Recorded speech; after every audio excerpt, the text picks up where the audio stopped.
ಆದ್ರೂ ಈ ಉದ್ಯೋಗವನ್ನ ಆಯ್ಕೆ ಮಾಡಿದ ನಂತರ ಯಾಕಪ್ಪ ಈ ಕೆಲಸ ಆಯ್ಕೆ ಮಾಡ್ಕೊಂಡ್ವಿ ಅಂತ ನಿಮ್ಗೆ ಯಾರಿಗಾದ್ರೂ ಅನ್ಸಿದ್ಯಾ? ಅನ್ಸಿದೆ ಮೇಡಮ್, ತುಂಬಾ ಸರಿ ಅನ್ಸಿದೆ. ಯಾವಾಗ, ಏನಕ್ಕೆ? ಅದೇ ಕಣ್ಣಾರೆ ಈ ಆಕ್ಸಿಡೆಂಟ್ಗಳು ಆದಾಗ ನೋಡ್ತಾ ಇದ್ರೆ ನಮ್ಗೆ ಭಯ ಆಗುತ್ತೆ. ಯಾಕಂದ್ರೆ ನಂಬ್ಕೊಂಡು ನಾವು ಒಂದು ಕುಟುಂಬ ಇರುತ್ತೆ, ಪ್ರತಿದಿನನೂ ಭಯದಿಂದನೇ ಕೆಲಸ ಮಾಡ್ತೇವೆ. ಆ ಭಯದಲ್ಲೂ ನಿಮ್ಮನ್ನ ಕೆಲಸ ಮಾಡೋಷ್ಟು ಧೈರ್ಯ ಕೊಡುವಂತ ವಿಷಯ ಯಾವುದು ಸರ್? Middle class madam.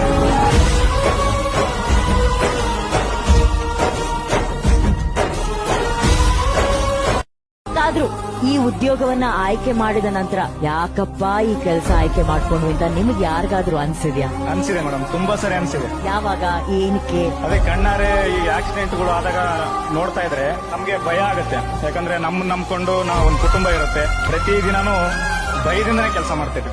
ಆ ಭಯದಲ್ಲೂ ನಿಮ್ಮನ್ನ ಕೆಲಸ ಮಾಡೋಷ್ಟು ಧೈರ್ಯ ಕೊಡುವಂತ ವಿಷಯ ಯಾವುದು ಸರ್? Middle class madam.